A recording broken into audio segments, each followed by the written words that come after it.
కులగణనపై కేంద్రం కీలక నిర్ణయం తీసుకుంది. 2 దశల్లో దేశవ్యాప్తంగా కులగణన చేయనుంది కేంద్ర ప్రభుత్వం.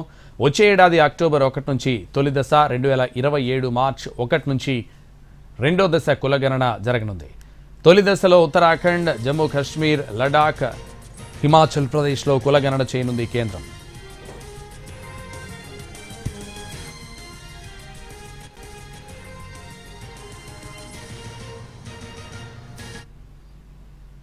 కులగణనపై కేంద్రం కీలక నిర్ణయం తీసుకుంది. 2 దశల్లోకి దేశవ్యాప్తంగా కులగణన చేయనుంది కేంద్ర ప్రభుత్వం. వచ్చే ఏడాది అక్టోబర్ 1 నుంచి తొలి దశ, 2027 మార్చి 1 నుంచి రెండో దశ కులగణన జరగనుంది. తొలి దశలో ఉత్తరాఖండ్, జమ్మూ కాశ్మీర్, లడాక్, హిమాచల్ ప్రదేశ్లో కులగణన చేయనుంది కేంద్రం. ఇక ఇదే విషయానికి సంబంధించి మరింత సమాచారం ఢిల్లీ నుంచి మా ప్రతినిధి ప్రసాద్ లైవ్లో అందిస్తారు. ప్రసాద్,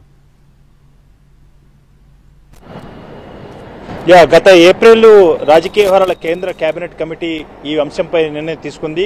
కులగణన కూడా చేసి ఆ మేరకు జనాభా లెక్కలతో పాటు కులగణన చేయాలని చెప్పి అనేక రాజకీయ పక్షాల నుంచి వస్తున్న డిమాండ్ను దృష్టిలో పెట్టుకుని, ముఖ్యంగా ప్రతిపక్షం కాంగ్రెస్ పార్టీ చేసినటువంటి డిమాండ్ను దృష్టిలో పెట్టుకుని, ప్రజల్లో అదేవిధంగా జనాభాలో ఉన్నటువంటి అనేకటువంటి సమస్యలను కూడా పరిగణించేందుకు కులగణన ఒక సమస్య పరిష్కారం కాబోతుందన్న అంశాన్ని దృష్టిలో పెట్టుకుని కేంద్ర ప్రభుత్వం నిర్ణయం తీసుకుంది. అయితే దీనికి సంబంధించి ఎప్పుడు ఈ జనాభా లెక్కలు ప్రారంభమవుతాయి, అదేవిధంగా కులగణన ఎప్పుడు చేయబోతున్న అంశంపై ఒక అధికారికంగా ఇంకా ప్రకటన రానప్పటికీ కూడా ప్రభుత్వ వర్గాల నుంచి అందుతున్న సమాచారాన్ని బట్టి అక్టోబర్ తొలివారం, అంటే తొలివారంలో 2026 అక్టోబర్ తొలివారంలో ముందుగా కొన్ని రాష్ట్రాల్లో జమ్మూ కాశ్మీర్ కేంద్రపాలిత ప్రాంతం, లడాక్ కేంద్రపాలిత ప్రాంతం, అదేవిధంగా ఉత్తరాఖండ్, హిమాచల్ ప్రదేశ్ కొండ ప్రాంతాల్లో ఉన్నటువంటి ఈ రాష్ట్రాలపై ముందుగా జనాభా లెక్కలు, దాంతోపాటు కులగణన కూడా చేయాలని చెప్పి నిర్ణయం తీసుకున్నారు. ఆ తర్వాత దేశవ్యాప్తంగా 2027 మార్చి 1 నుంచి కూడా దేశవ్యాప్తంగా జనాభా లెక్కలతో పాటు కులగణన కూడా చేయాలని చెప్పి నిర్ణయం తీసుకుంది. వాస్తవానికి 2020 ఏప్రిల్లోనే ఈ జనాభా లెక్కల ప్రారంభం కావాల్సి ఉంది. అయితే అప్పుడు కరోనా నేపథ్యంలో పూర్తి స్థాయిలో దాన్ని నిర్వహించేందుకు అవకాశం లేదు కాబట్టి ఆ అంశాన్ని వాయిదా వేయడం జరిగింది.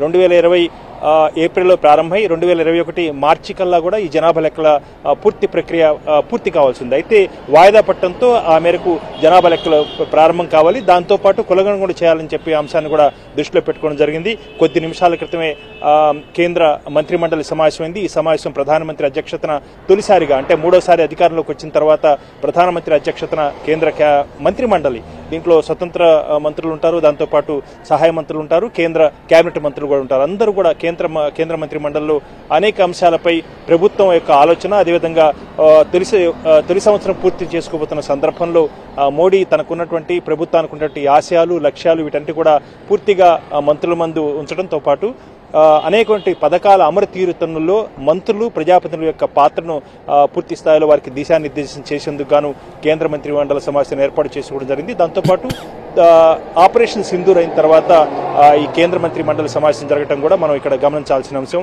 ప్రధానంగా ప్రపంచవ్యాప్తంగా భారతదేశం చేసినటువంటి సైనిక చర్యల్లో భాగంగా ప్రపంచ దేశాలకు ఏ రకంగా ఎంపీల బృందాలను పంపించి ఆ మేరకు పాకిస్తాన్ యొక్క దుందుడుకుతనాన్ని, తీవ్రవాదాన్ని ఏ రకంగా ప్రోత్సహిస్తున్న అంశాన్ని అనేక దేశాల్లో కూడా భారతదేశం యొక్క నిర్వహించిన పాత్ర, అదేవిధంగా ఏ రకంగా తీవ్రవాదాన్ని తుదముట్టించాలని చెప్పి అనుకుంటున్న అంశాన్ని కూడా ప్రపంచ దేశాలకు కూడా తెలియజేసేందుకు కూడా ఎంపీల బృందాన్ని కూడా పంపించడం జరిగింది. కాబట్టి అనేక అంశాలు ఈ కేంద్ర మంత్రి మండలిలో ప్రధానమంత్రి వివరించేందుకు అవకాశం తెలుస్తుంది.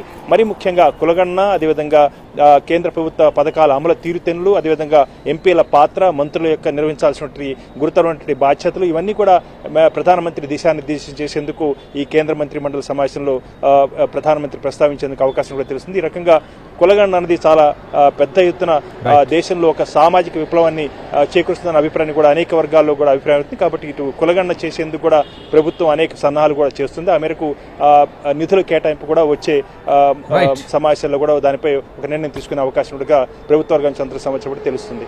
Right Prasad, thank you.